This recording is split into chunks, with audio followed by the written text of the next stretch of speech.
What's going on, everybody? Welcome back to the channel.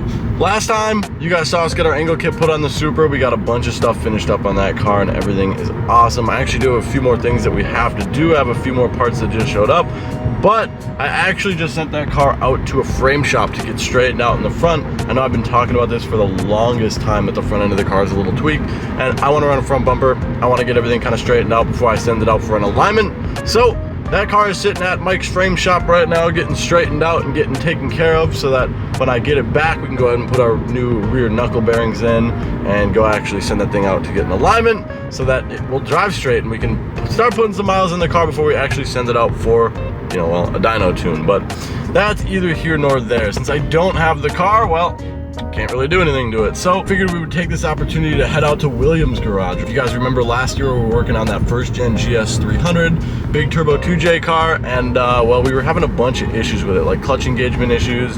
We did our relay box relocation, had a bunch of issues with that, and well, we kind of ran out of time to work on that thing outside before the snow fell, and it got way too cold to do anything outside, and everything's frozen and everything sucks. So we moved the car back up, like you guys saw last year. We moved the car back up to Williams Garage up in northern Minnesota, and that is where it's been living for the last, well, 8 months or so. We've been waiting for the snow to go away, but as you can see, it's beautiful out. We've got great weather. All the snow's gone. It's nice, it's warm. We can finally work on cars outside. So we're heading up there right now to go crack into this thing. I believe he's gotten most of the issues worked out, minus the clutch engagement issue. Now, he swapped to a T56 internal slave cylinder, and anybody who knows those knows they need to be shimmed.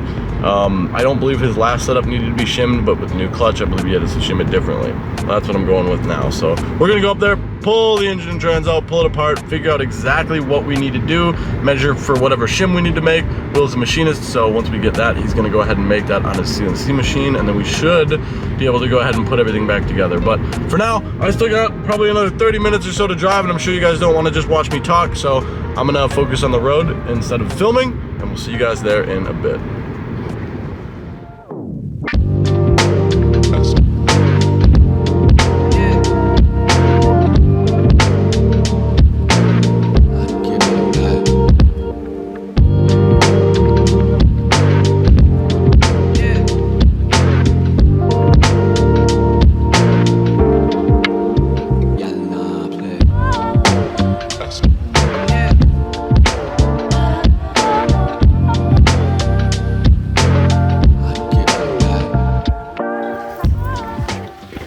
Yeah, we're finally here. There she is. After eight months of waiting to see this thing. So new turbos installed, new clutches in. Like I was saying on the way up here, we believe we have a shimming issue between the throwout bearing and the clutch. It's a CDO1, and it's got an LS1 slave in it, and I guess like a lot of T56 guys, Camaros, when you put a performance clutch in it, you gotta shim it. Yeah. And there's a performance clutch in it. So yeah, literally just some clutch adjustment and we should be good to get this thing back on the road. So I wanna waste no time today. All we need to really do is get this engine out so we can pull it apart and take some measurements for these shims. So I'm gonna set this thing up. Will and I are gonna get right to work. We're gonna have to rip this engine out, and then we will take everything from there. All right? Let's do it. Sick.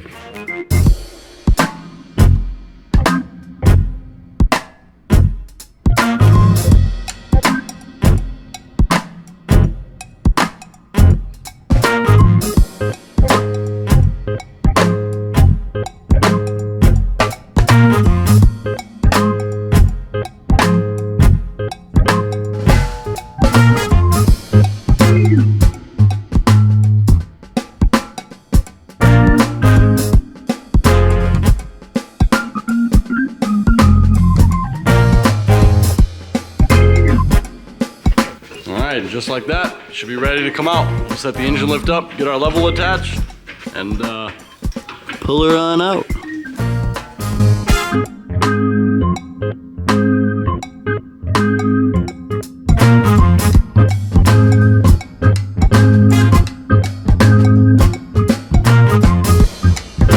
Man, you always miss something. All right, take two.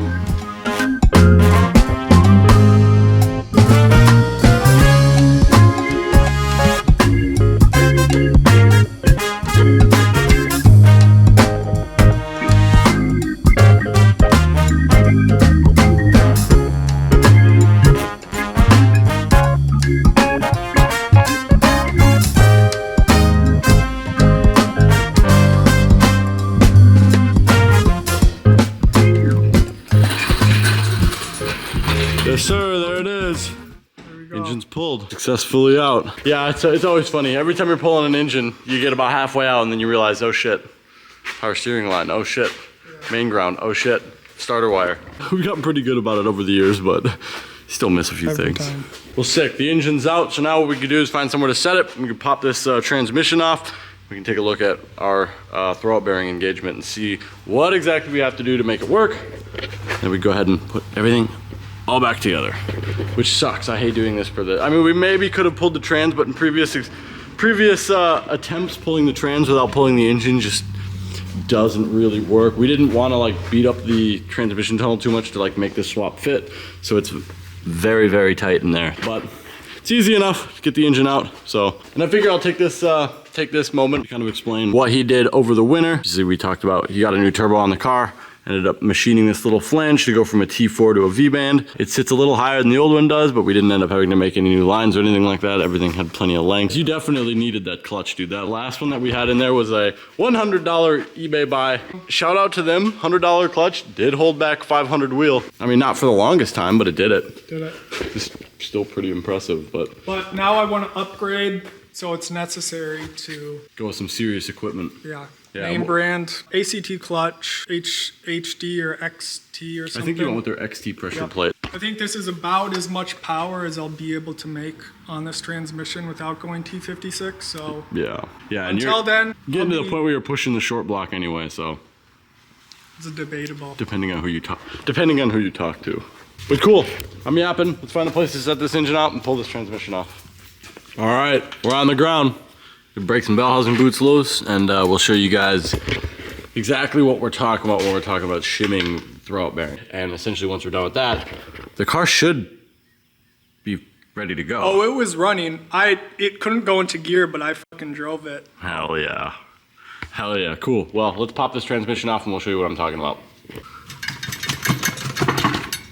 Ooh, Let's set it down. butter. Oh, hold up. You got it? Yep. Oh, that was sketchy. Nice clutch. Look at that, dude. Love this color. $600, $700. Dude. It's like the best you can get for this For sure. setup. eBay versus top of the line. Yeah. See if there's a difference. Oh, well. I can confirm that for you right the f now. Well, cool. Now we have this off. There's our Johnny. So what we gotta do now is measure what some people are calling the air gap, which is like the distance from this piece when there's no spring in it to the distance here. And since we can't really measure that super easy, we're gonna have to take this bell housing off, measure the distance from inside this plate to this when there's no spring on it, and then we're gonna have to measure from this surface to the fingers on the clutch. And that distance is what some people are calling the air gap. Sure. And then based on the difference between those two measurements is your thickness of your Ideal. spacer. Yep. Or your shim, per Yep. se. Yeah, I should have done this before, but the car, I should have done it, but I got away without doing it with the eBay clutch. But this is rated for even more power, so it makes sense that we would have to do it. Because Yeah. like right now, I'm pushing in the clutch, and it's just obviously not out far enough to disengage it. So let's measure this. Cool. Let's get to it. All right, so right now there's a spring in it. So like when you push it all, you can like push it all the way down. But what I've seen people do is just take the spring out, and then that way you can just let it sit on the all the way down position. So I'm gonna try and take this spring out. I'm gonna try that. And then once we can get it to sit all the way flat, it'll be easiest for us to measure, obviously, those distances that we talked about earlier. That's right. Without having to sit there and like hold the spring in, because Yeah. that thing is tough. Not gonna do that. Yeah, and just to clear up any confusion, this is where our shim sits. So it sits between there and there. Yeah. And that space is air hang out for sure. So time to figure out how to take it apart without breaking it, and we'll go from there. And bam, she's apart. Yeah, so I took that boot off, and then like I just had to like pry at these little teeth, and I was able to just take the whole thing off with this included. Now we can just like set that there, and that's like bottomed out. Perfect. So now like with it like this, we're gonna put it back together and take some measurements. So what's the first thing that we're looking for here? The two big ones that we're gonna do are, we're gonna put this on here. We're gonna measure from this surface to here. Then we're gonna put this bell housing back on. And then we're gonna measure from this surface to the teeth. And then that'll give us the gap in between the teeth and this guy. And you wanna get it a certain length, and we're gonna make a shim and shoot for that. And just like see what it was to verify our issue in the first place. Yeah. So ideally, I'd have a nice square rectangular flat bar, aluminum or steel or whatever. However, I was only able to get this. So now I'm gonna make sure that this is like set up against here, and then I'm gonna frickin' just like, then I'm gonna measure, I've gotta measure to this surface over here. So 3.796. So we're gonna write that number down. Then we're gonna measure the thickness of this. And then we'll like write that number down, and that'll be our distance number one. Awesome. So 3.79 minus 2.79 is 1.79. Cool. You have your first measurement. So now we got to put this guy on. That's correct.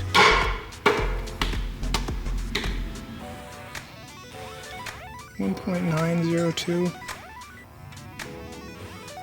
1.890. So that's like a difference of 10 thou. So we'll just like split the difference and say 1.895. There it is. So I'm gonna write that down and we can analyze these numbers. There it is. All right, so we took it apart, we measured it properly, and I was hoping to see like a large gap because that would have explained the clutch engagement issue I was having.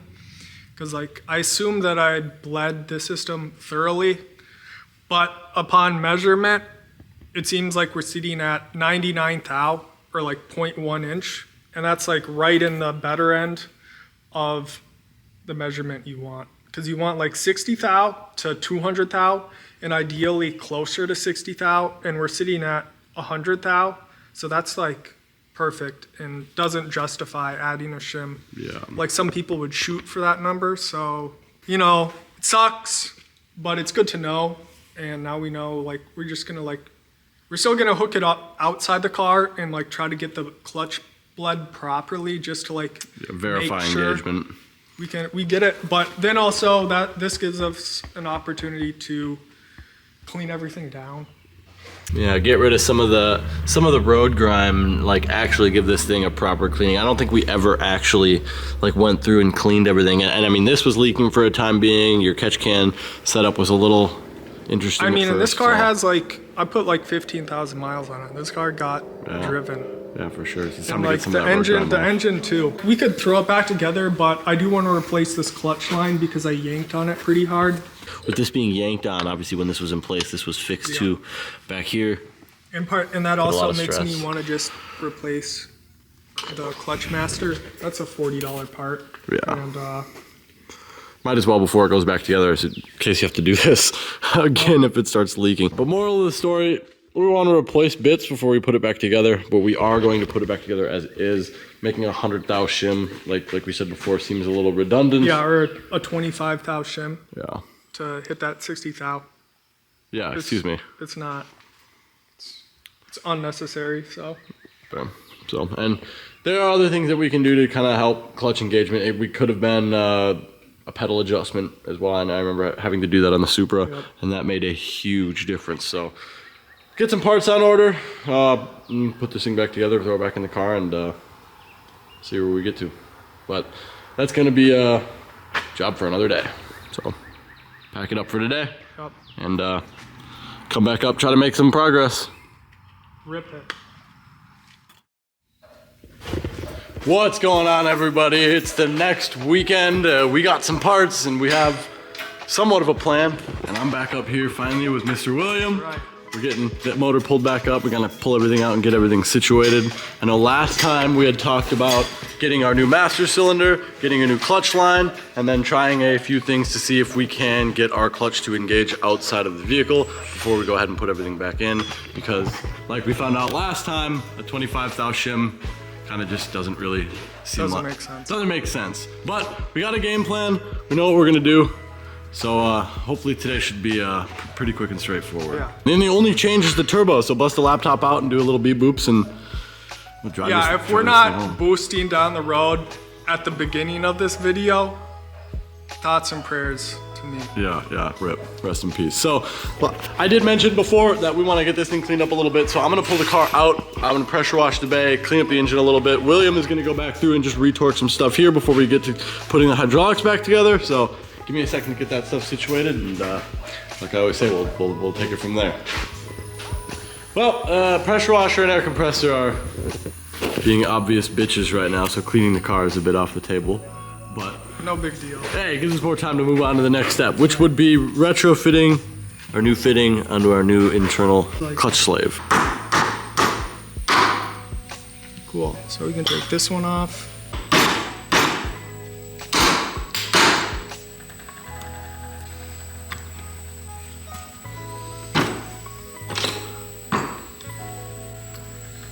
Oh yeah.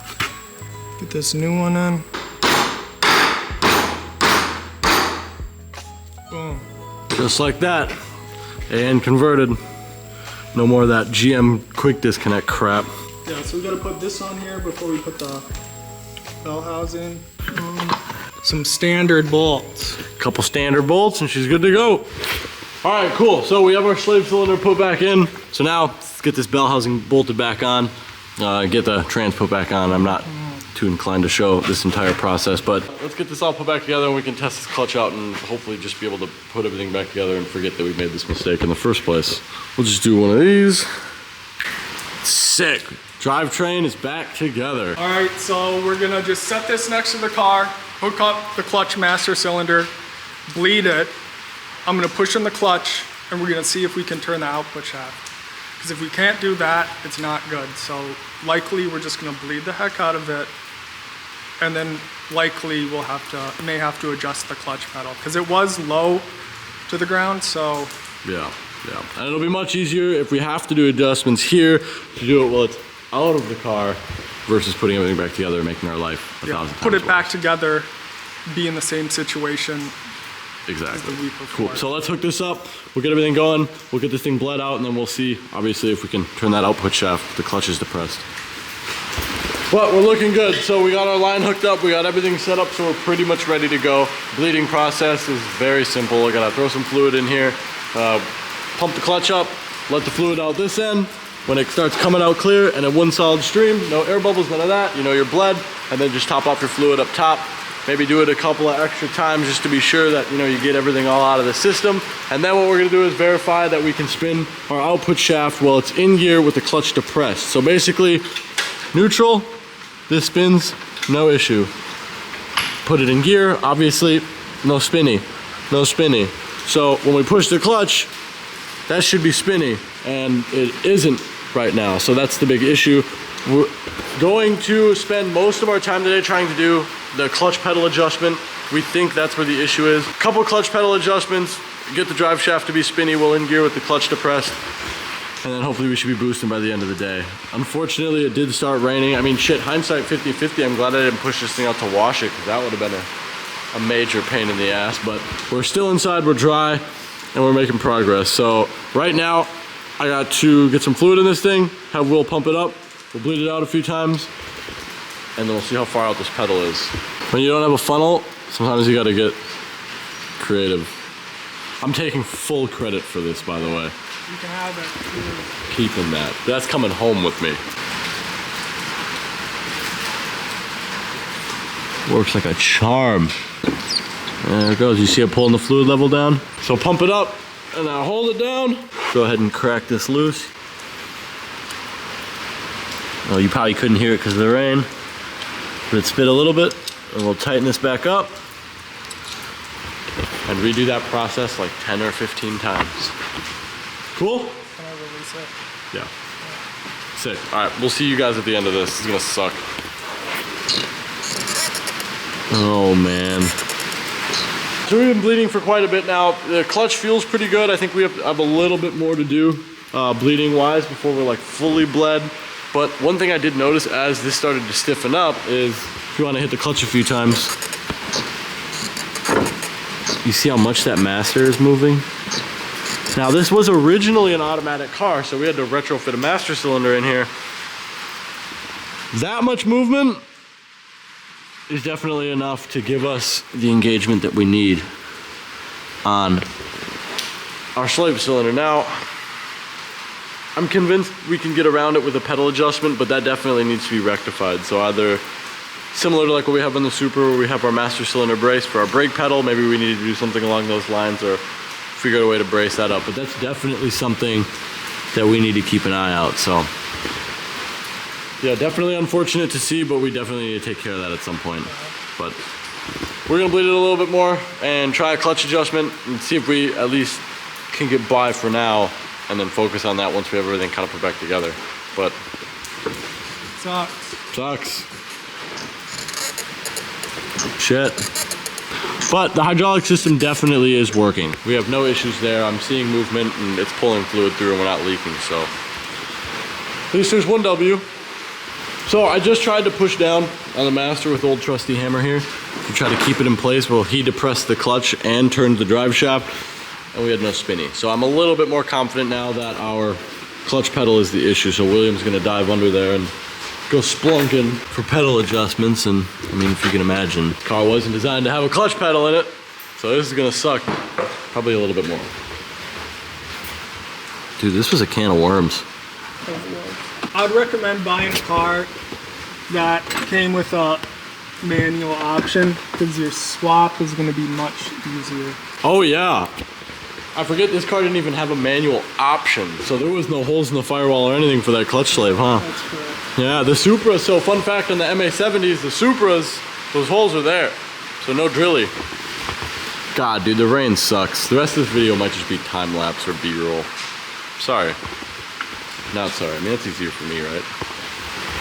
All right, little update. We got a little bit of movement out of our drive shaft, so we've been pulling the adjustment on the back of our clutch out, making that rod a little longer, pushing a little bit harder on the back of our slave, which should be pushing that plunger a little farther, and we got our drive shaft to turn. There's still some drag on it, so I wanna see if we can adjust it a little more, make that a little bit better, make it a little looser, and then if we can successfully get the clutch disengaged, we're good to put everything back together and drive the car. Now with the rain, going out and, you know, pressing a 500 horsepower car in this might not be the best idea, so again, might have let everyone down, but maybe we get lucky. Maybe we finish it and it stops raining. That's what I'm gonna go with. But for now, keep plugging away, keep adjusting the clutch, and hopefully we get somewhere. Well, we are getting somewhere. Hopefully we get to where we want to be, is the right way to say that.